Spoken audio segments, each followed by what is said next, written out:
We're looking for a way to have an audio reactive Max patch, a program written in Max where the audio, the music, the sound is controlling the settings for the parameters of the video effect.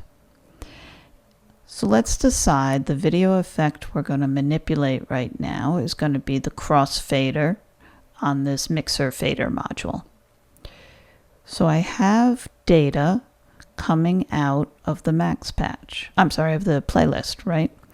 And if you look at the cable, it's different than the data cables we've seen, right? This cable is striped, and that's because it has different kind of information inside it. If you slowly move your cursor up there, you'll see you can toggle with a down arrow between looking at a meter, the oscilloscope that shows you the waveform, the history of the waveform. So we have an, let me lock and show you that. We have an ever-changing I'm going to bring the volume down a little on that. But there it is. There's the waveform. There's the history of what the maximum number has been over the past few milliseconds. And there's an LED meter showing you what volume you're at. So this is an ever-changing number that's coming out here. And we want that number to control this dial. We know this dial demands that you be between 0 and 1. All these VISI data controls are designed, every one of these little dots is designed to be a control that is a number between 0 and 1. Happily, we don't have to figure that out. We just go to the utility section and grab audio to VISI. Now that says audio in, not video in. Well, good, because I've got audio out. Whoops, I moved the panel. There it is. Okay. What comes out? We have a video signal coming out. It just averages the information and gives you a color of gray. That won't help too much. This says audio rendered as VISI data. Woohoo! That's the ticket. Connect them up and let's see what we got.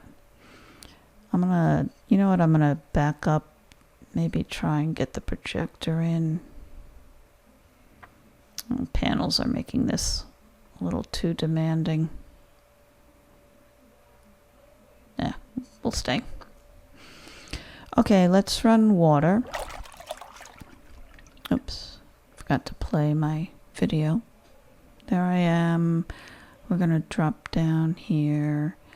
And right now we're just crossfaders set in the center here. I'm going to hit water and loop it. And there you see the image tied in, the second image being brought in, float, float, float, float. Maybe I should just take a section of that. There we go. How would it be if we had the drum sound? Oops, let's repeat it. You know, let's cut it up so it repeats a little faster. Boom, boom, there you go, right? And as it gets louder, the image is getting brighter, right? A little bit of crossfade there.